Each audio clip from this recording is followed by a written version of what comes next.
They say that hospitals have a different gravitational pull than the rest of the world. Time doesn't move in a straight line here. It loops, it stretches, and sometimes it stops completely.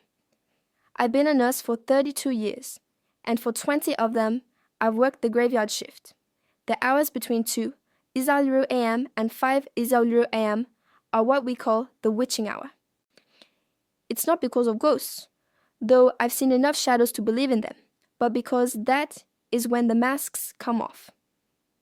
During the day, people have their defenses up. They have their polite smiles, their excuses, their fabricated lives. But in the dead of night, when the rest of the city is sleeping, the truth tends to bleed out, sometimes literally. My name is Mary. My knees creak when it rains. I drink my coffee black because cream just slows me down. And I can tell you if a marriage is over just by looking at how a husband holds his wife's purse in the waiting room. I don't say this to brag. I say this because tonight I need you to understand something crucial. The eyes never lie. The mouth lies constantly. The mouth says, I'm fine. It was an accident. Or he fell. But the eyes are the windows to the wreckage. This particular Tuesday was brutal. A thunderstorm had been hammering the city since sunset. The kind of relentless rain that turns the streets into oil-slicked mirrors. The emergency room was relatively quiet, a lull that every veteran nurse knows is a trap. The air hummed with the low buzz of the vending machines and the rhythmic dripping of a leak near the ambulance bay. I was at the triage desk, updating a chart, trying to ignore the throbbing in my lower back. Then the automatic doors slid open. They didn't just open. They parted like a stage curtain for a tragedy. A blast of cold, wet wind swept through the lobby, chilling the sweat on my neck. And in walked a family that looks like they had been cut out of a luxury catalog and pasted into my gritty ER. The contrast was jarring. The father, let's call him Richard, walked in first. He was a wall of a man, dressed in a damp wool coat that probably cost more than my first car. He moved with a terrifying sense of purpose. In his arms he held a bundle wrapped in a cashmere blanket. Behind him was the mother Sarah. She was stunning even with mascara running down her cheeks, but she walked like she was navigating a minefield, steps small, hesitant, her body folded inward. And trailing behind them, unnoticed, unacknowledged, was a little girl, maybe 6 years old. She was a ghost in pink patent leather shoes.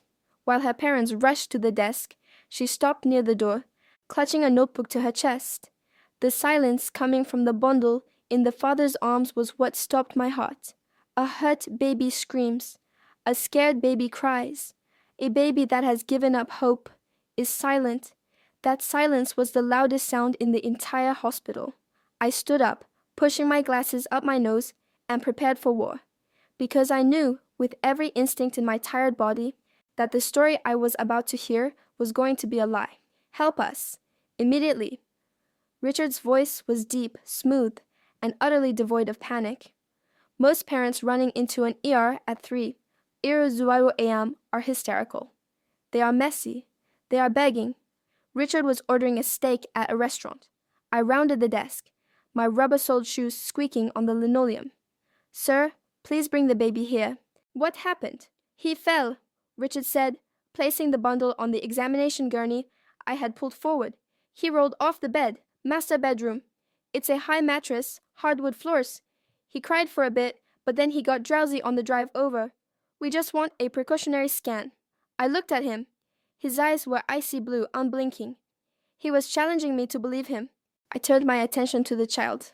Leo, 10 months old. Beautiful, pale skin, soft curls of hair, damp from the rain. But as I peeled back the expensive blanket, the smell hit me. Not the metallic smell of blood, but the sour smell of stressed sweat and something else. Stale alcohol? It was faint, masked by expensive cologne, but it was there. Is he breathing okay?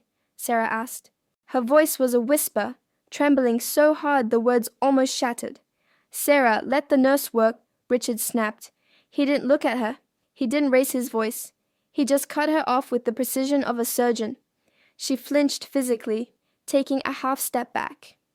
I focused on Leo. He was lethargic. His eyes were half open, rolling slightly.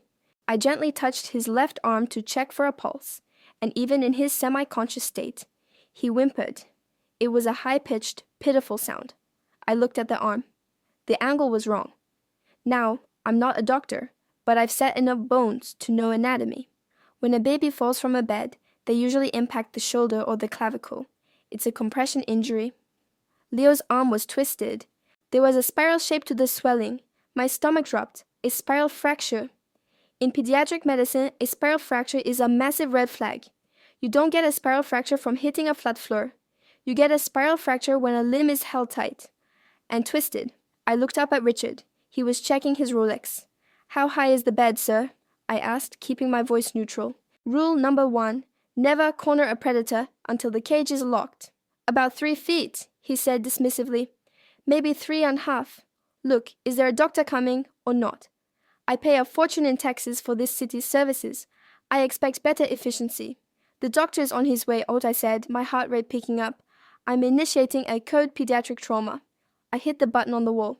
The lights in the hallway shifted. The energy changed.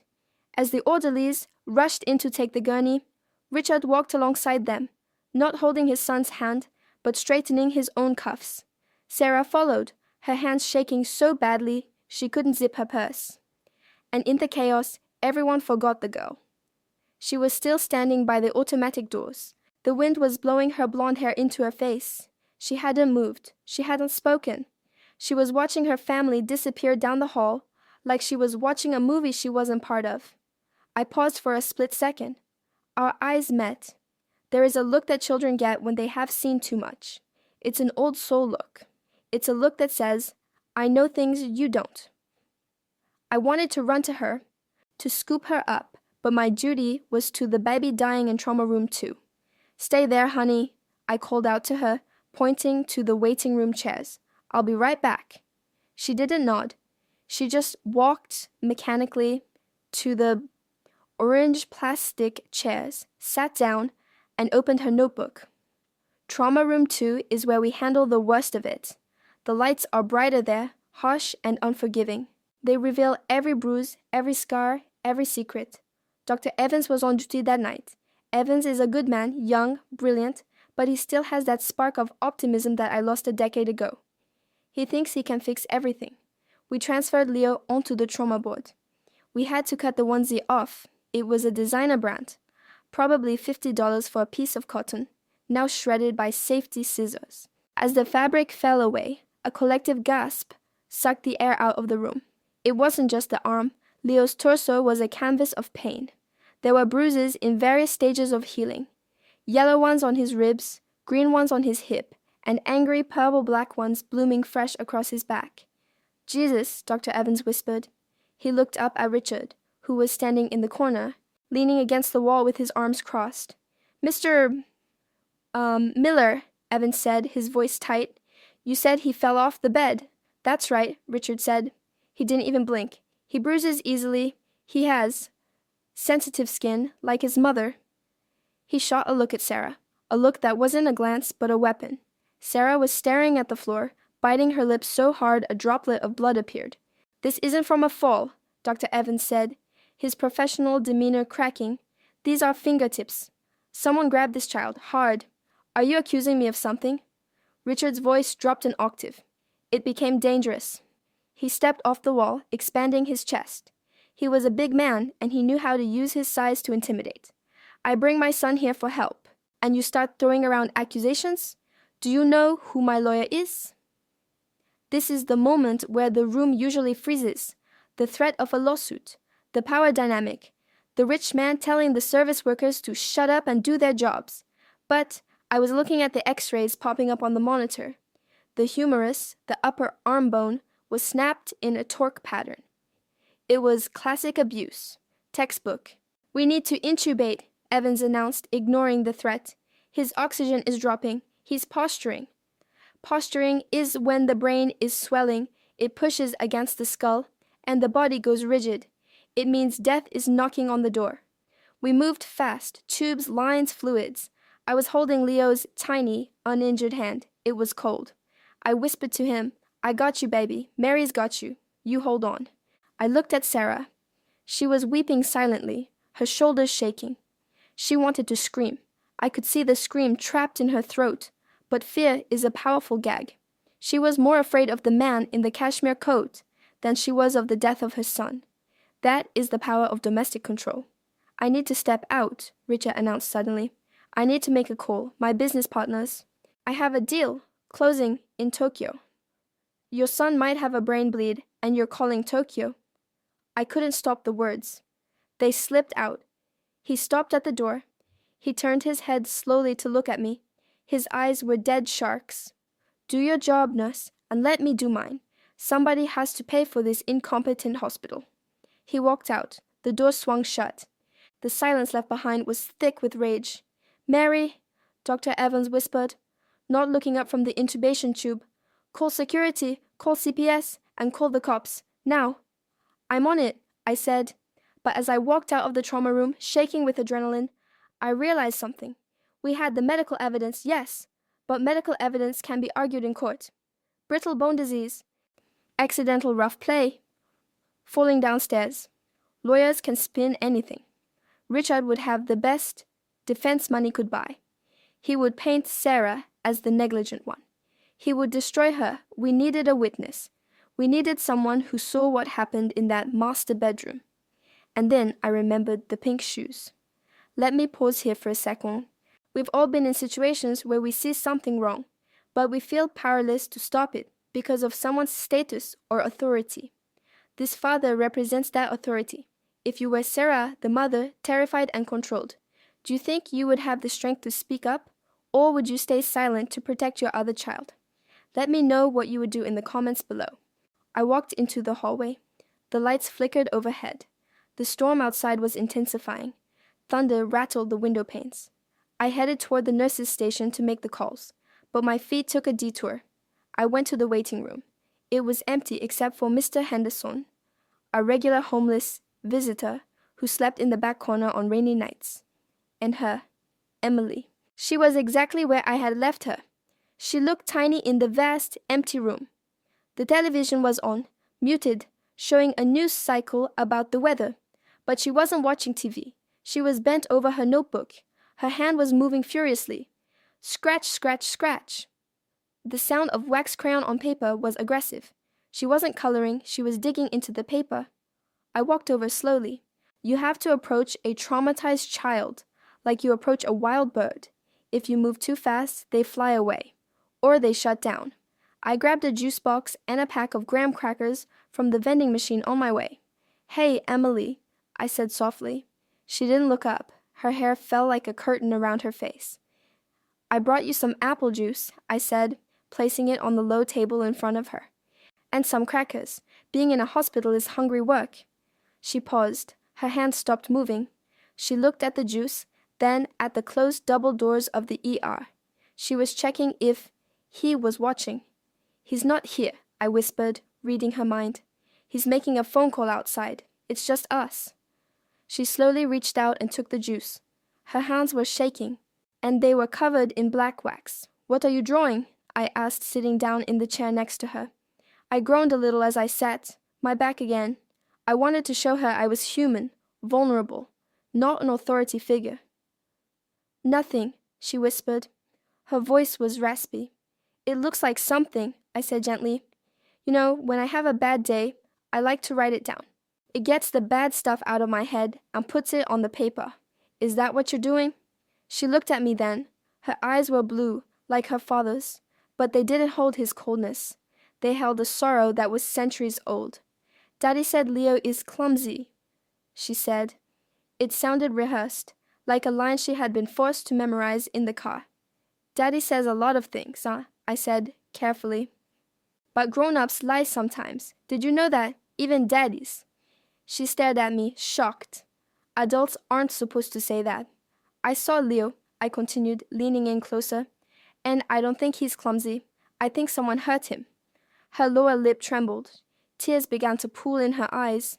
If you tell me, I said, putting my hand on her knee, I can make sure nobody hurts him again, or you, or Mommy. She looked down at her notebook. She hesitated. The battle in her mind was visible. Fear of her father, versus love for her brother. Finally, she pushed the notebook across the table toward me. "Don't tell him," she breathed. "I promise," I said. I opened the notebook. I have seen crime scene photos. I have seen autopsies. But nothing prepared me for the horror of a 6-year-old's interpretation of domestic violence.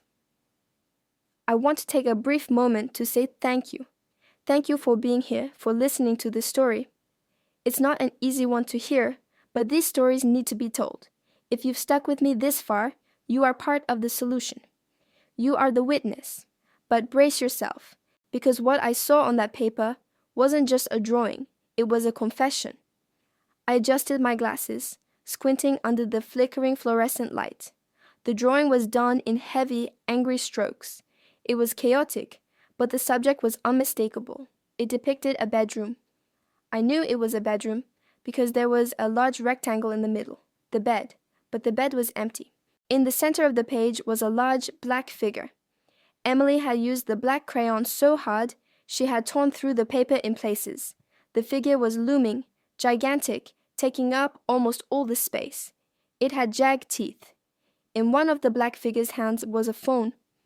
In the other hand was a baby. The baby was drawn as a stick figure, held upside down by one leg. My breath hitched in my throat. This matched the spiral fracture perfectly, the twisting motion. But there was more. Emily had drawn sound. Red, jagged lightning bolts, coming from the black figure's mouth, yelling, screaming, and in the corner, a smaller figure, the mother. She was drawn in blue.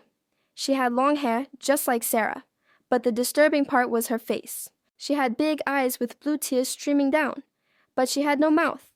Emily had drawn her mother without a mouth. It was the most heartbreaking metaphor I had ever seen.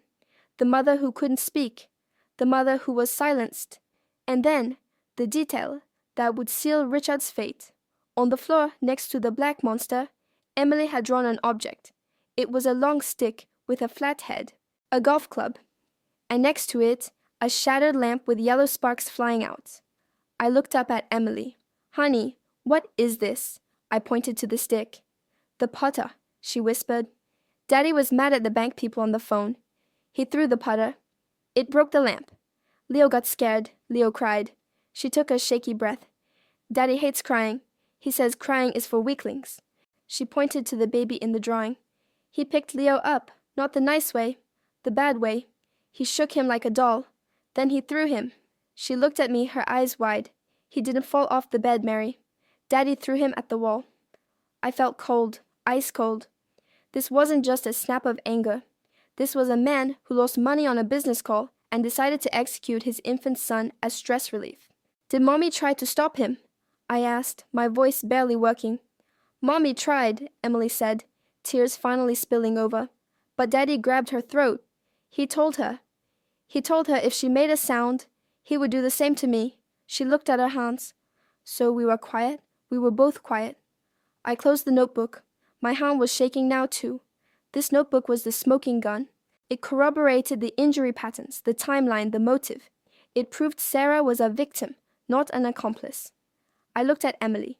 This brave, terrified little girl had documented the crime because she knew, deep down, that the adults would lie. "You are the bravest girl I have ever met," I told her, "and I am going to keep my promise. He is never going to hurt you again." I stood up. I wasn't just a nurse anymore.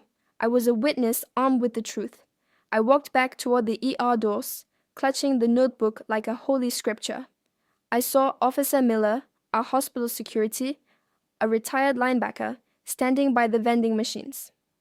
"Miller," I said, "I need you, code gray, but discreet. Code gray means a combative or dangerous person." Miller saw the look on my face and didn't ask questions. He followed me. We walked into trauma room 2. The scene was volatile. Richard was back. He was in Dr. Evans' face, pointing a finger at his chest. "I'm taking my son to St. Jude's," Richard was yelling. "I am not leaving him in this incompetent." "You aren't going anywhere," I said. My voice wasn't loud, but it cut through the room like a scalpel. Richard spun around. "Excuse me, who do you think you are?" "I'm the woman who knows about the golf club," I said. The room went dead silent. The only sound was the rhythmic beeping of Leo's heart monitor. Richard's face changed. It went from red to a ghostly pale in a nanosecond. What? The golf club, I repeated, stepping closer.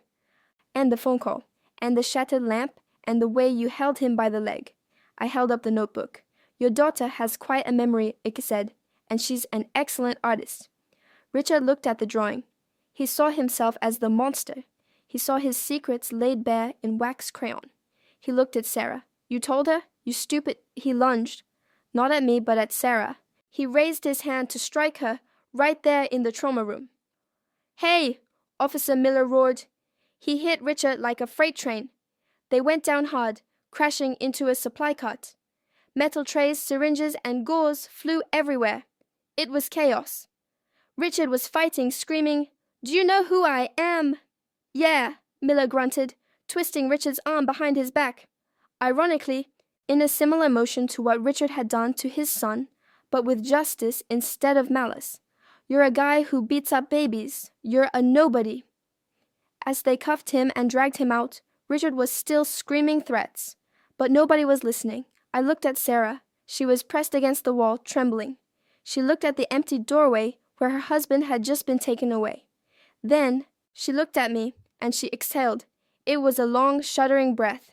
The breath of a prisoner stepping out of a cell.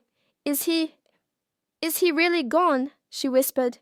He's gone, honey, I said, putting my arm around her. And we have the drawing. We have the x-rays. He's not coming back. She collapsed into my arms, sobbing. Not tears of sadness, but tears of relief. Hours later, the police had taken statements. CPS had arrived. The good ones, fortunately.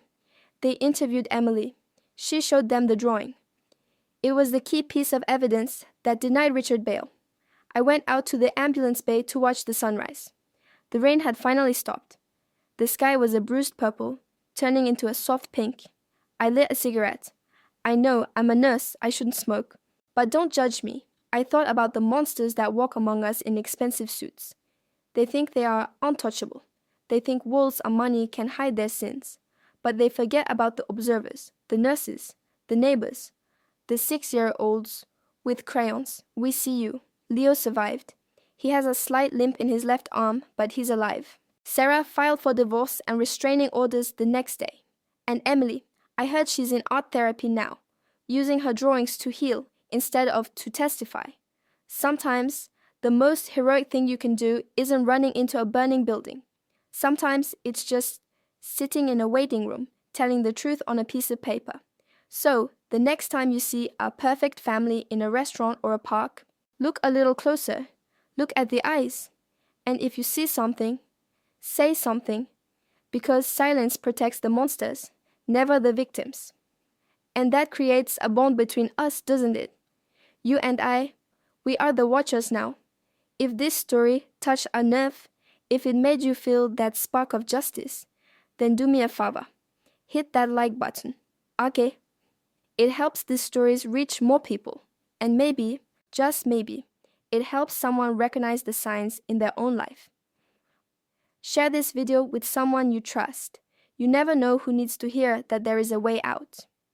And if you want to join me for more shifts, more secrets, and more truths from the graveyard shift, subscribe to the channel and turn on notifications. The hospital never sleeps, and neither do the stories. I'll see you in the next video. Be safe out there.